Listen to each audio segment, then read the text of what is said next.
मुझे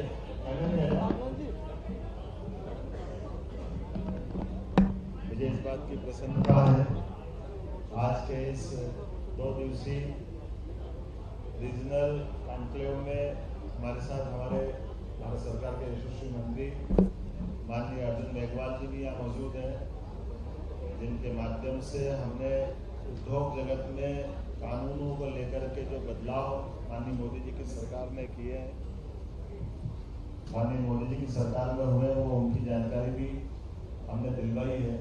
साथ साथ तकनीकी रूप से खास करके विभिन्न सलाहकार जो उद्योग प्रबंधन में अपनी भूमिका अदा करते हैं, उनके साथ भी आपने सेशन में मीटिंग की और उनको बताया कि ये जो नए कुछ तो बदलाव हमने किए और भविष्य में आप कौन कौन सी कठिनाई आपको आ रही है, उनके बारे में भी आपने कहा कि एड्रेस दे करके कि आप भविष्य में जिन कानूनों का वर्तमान के उद्योग संचालन में कठिनाई आती है उनको भी और सरकार बदलने के लिए तत्पर रहेगी, क्योंकि ये हमारी सरकार संवेदनशील लेकिन पारदर्शी और जवाबदेही वाली व्यवस्थाओं को पसंद करती है।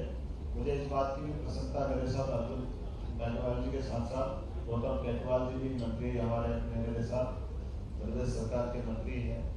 हमने सबने मिलकर के 2 दिन तक लगभग अलग अलग सेशन में, खास करके मैं उद्घाटन और समापन में शामिल हुआ हूँ, हमारे 10 विभिन्न देशों के, अमेरिका, इंग्लैंड, ऑस्ट्रेलिया, जाम्बिया सहित ऐसे अलग अलग 10 देशों के हमारे 250 से ज़्यादा अलग अलग प्रकार के उद्योग या निवेश करने वाले मित्रों के साथ इस पूरे आयोजन में हमने लगभग 15,000 एकड़ भूमि का अलॉटमेंट दिया।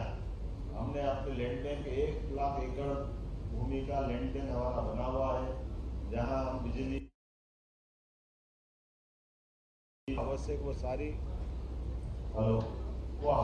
की सारी मूलभूत सुविधाओं के साथ निवेश को बहुत पारदर्शी और सरल तरीके से, इसीलिए इसका तरीका भी बदला कि हमने अपने निवेश के 2 दिन के विभिन्न प्रकार के स्थानों पर भूमि पूजन लोकार्पण के कार्यक्रम भी बनवाए। अलग अलग अपने इसी उज्जैन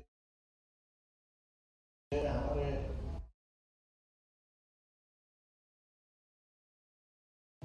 अलग सीमेंट प्लांट का हमने आजकल भूमि पूजन वहाँ किया।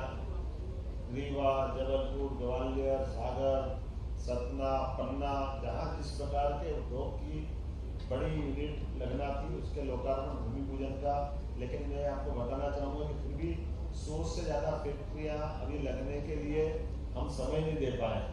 ये जो निवेश का एक अनुकूल वातावरण जो बनता है, तो बड़े पैमाने पर पूरे प्रदेश का और प्रदेश के बाहर देश के लोगों का, देश के बाहर भी लोगों का निवेश में मन बनता है। मैं उम्मीद कर रहा हूँ कि जो रीजनल शुरुआत हमने की, ये उज्जैन के बाद बाकी क्षेत्रों में भी क्रमशः बनती जाएगी, आगे बढ़ते जाएंगे। और सरकार के लिए जो हमारे अपने मध्य प्रदेश की तासीर है, हमारी कृषि विकास दर तो 25% से आगे चली गई है। उद्योग में भी हम आगे बढ़े हैं, लेकिन इस दिशा में और आगे बढ़ते हुए जीडीपी में हमारी और अच्छी स्थिति बने। जो अभी हमारा आंकड़ा है उसको हम डबल पे पहुँचाएं, ये प्रयास करने के लिए हमने ये पूरा आयोजन किया था। और इस आयोजन को विक्रमोत्सव का एक हिस्सा बनाया। जैसा आप जानते हैं कि सम्राट विक्रमादित्य का विक्रमोत्सव बीते 18 साल से हम लगातार करते जा रहे हैं, लेकिन विक्रमोत्सव में विक्रमोत्सव का भी आनंद लें, लेकिन वहाँ हमारे अपने उद्योग के निवेश की बात भी हो। अलग अलग प्रकार से विक्रमादित्य के काल में ये सारी व्यवस्था सुशासन के नाते जानी जाती, इसलिए वैदिक घड़ी का भी हमने इसी में कार्यक्रम किया। तो अभी आज पीएम श्री एम्बुलेंस की जो सुविधा दी है, ये सुविधा एक अपने आप में पूरे लिए बहुत अलग हटके भी है और यूनिक भी है। जहाँ क्रिटिकल ऐसे जिन मरीजों को उच्चतम कहीं उनकी चिकित्सा व्यवस्था की आवश्यकता पड़ेगी, डॉक्टर के परामर्श के आधार पर प्रत्येक व्यक्ति की चिकित्सा सुविधा में मदद करना है सरकार का उत्तरदायित्व है। इसलिए आज हमने इसको प्रारंभ करने का निर्णय किया है। मैं आज के अवसर पर ये कुछ लिटरेचर आपको मैं दिलवा दूंगा, जिसमें अलग अलग प्रकार से इसमें लिखा है, लेकिन जो मेरी जानकारी में है, 1 और 2 तारीख की 2 दिवसीय समिट में 63 इकाइयों का वर्चुअल उद्घाटन हुआ है। 21 क्षेत्रीय कार्यक्रम किए गए। ये इकाइयाँ राज्य में लगभग 10,064 करोड़ रुपए के निवेश के माध्यम से 17,000 से अधिक रोजगार के अवसर सृजित कर रही। राज्य के 283 बृहद MSME इकाइयों को मिलाकर के 12,170 करोड़ से अधिक के निवेश के 1250 एकड़ के अधिक भूमि आवंटन संबंधी आदेश भी हमने जारी कर दिए हैं।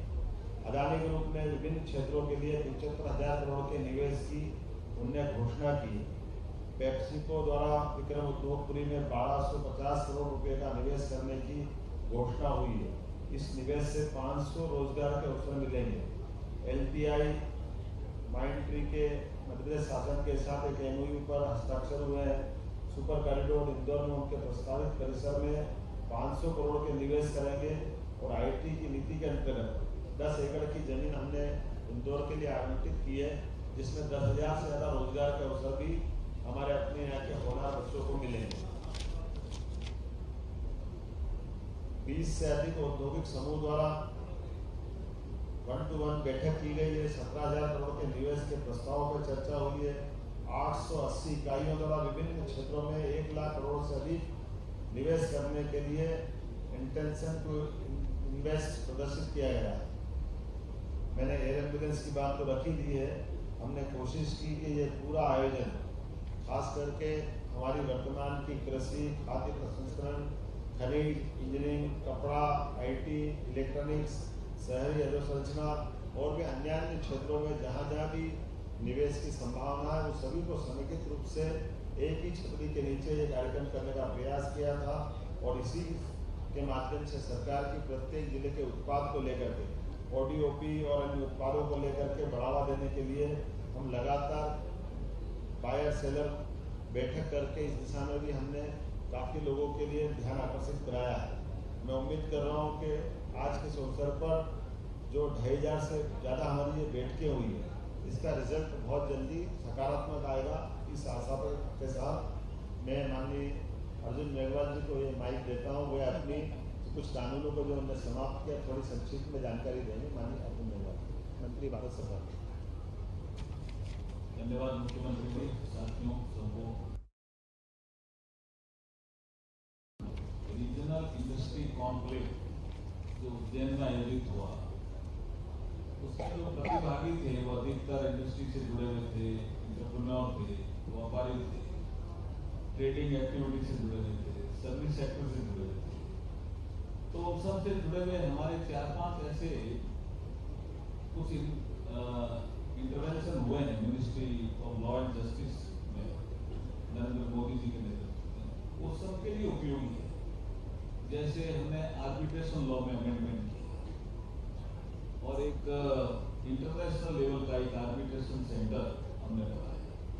तो आर्बिट्रेशन में ये लोग जो भी सिंगापुर जाकर के, दुबई जाकर के अपना आर्बिट्रेशन का अवार्ड करते थे, उनको सबको भारत में अवसर मिलेगा आर्बिट्रेशन के तहत अपने मामलों का निस्तारण।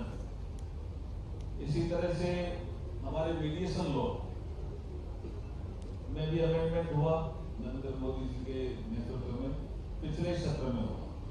और मीडिएशन लॉ में अमेंडमेंट होने से अगर 2 पार्टनर लड़ रहे हैं लंबे समय से, या 2 लोग लड़ रहे हैं जो पहले बिजनेस साथ करते थे या साथ नहीं करते थे, एक ने किसी को माल सप्लाई किया, वो पेमेंट नहीं कर रहा, लड़ रहे हैं, ये मीडिएशन लॉ एक मीडिएटर उन दोनों को कहेगा कि आप जिसको भी मीडिएटर बनाना चाहो बना लो।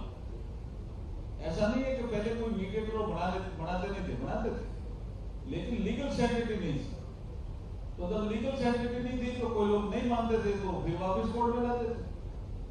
तो अब नरेंद्र मोदी जी ने उसमें लीगल सेंटिटी जोड़ दी कि जिसको आपने मीडिएटर तय किया और जो मीडिएटर ने फैसला कर दिया, उसके पीछे लीगल सेंटिटी, कानूनी ताकत आ गई और आपको उसको मानना ही पड़ेगा। तो डिस्प्यूट भी कम होंगे और मामला भी जल्दी छूटेगा।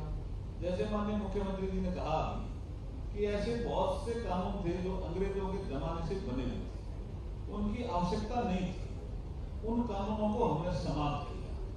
लेकिन 3 ऐसे कानून हैं जो बहुत महत्वपूर्ण थे, जिसको हम Indian penal code, criminal procedure code, evidence act कहते थे, ये 1860 और उसके आसपास के बने हुए थे। लेकिन देश आजाद होने के बाद सीआरपीसी में 1973 में छोटा सा एक अमेंडमेंट हुआ, उसके बाद कोई अमेंडमेंट विशेष हुआ ही नहीं। तो अभी जैसे माननीय मुख्यमंत्री जी ने सबके सामने ओपन प्लेटफॉर्म से कहा कि अंग्रेजों को नागरिकों को दंड देना था, इसलिए वो इंडियन पिनल कोड लाए, और मोदी जी को नागरिकों को न्याय देना है, इसलिए वो भारतीय न्याय संहिता लेकर गए। ये शासन करने का फर्क भी समझना पड़ेगा। आप देखिए, लंबे समय तक तारीखें पड़ती थी, कोई कॉमर्शियल मामला आ गया तो कोर्ट सोचता था कि हमारे पास एक्सपर्टीज नहीं है, तो नरेंद्र मोदी जी ने कहा कॉमर्शियल कोर्ट ज्यादा होना, तो कॉमर्शियल कोर्ट होना चाहिए। अप्रचलित ऐसे कानून जिनकी उपयोगिता नहीं वो समाप्त कर दिए। हम जन विश्वास बिल लेकर के आए, जिसके माध्यम से हमने कहा कि हम आपको विश्वास करेंगे, और उन्होंने जो उसमें ऐसे कुछ प्रोविजन थे छोटे छोटे चीजों के लिए, अपराध घोषित करते थे, अपराधी बना देते थे, जुर्माना लगा देते थे, और सब हटा दिए नरेंद्र मोदी जी ने और कहा कि कंप्लायंस की बर्डन हम कम से कम रखेंगे, आप इन्वेस्ट करिए, देश को आगे बढ़ाइए। इकोनॉमिक क्षेत्र में जब देश आगे बढ़ेगा तो निश्चित रूप से रोजगार के अवसर भी ज्यादा होंगे। यही आज का एक मीट का उद्देश्य था, रीजनल इंडस्ट्री कॉन्क्लेव जो उज्जैन में 2 दिवसीय आयोजित हुई।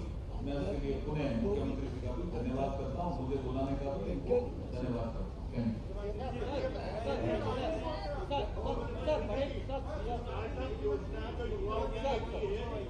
अभी मेरा एक सुझाव है, 1, 2 कोई बहुत जरूरी हो तो बता रहा हूँ, पूरी बात आ गई है, मुझे लगता नहीं कि कोई अलग से बचेगी। अपन व्यक्तिगत चर्चा में वो उस पर विस्तार से बात करेंगे। बहुत धन्यवाद।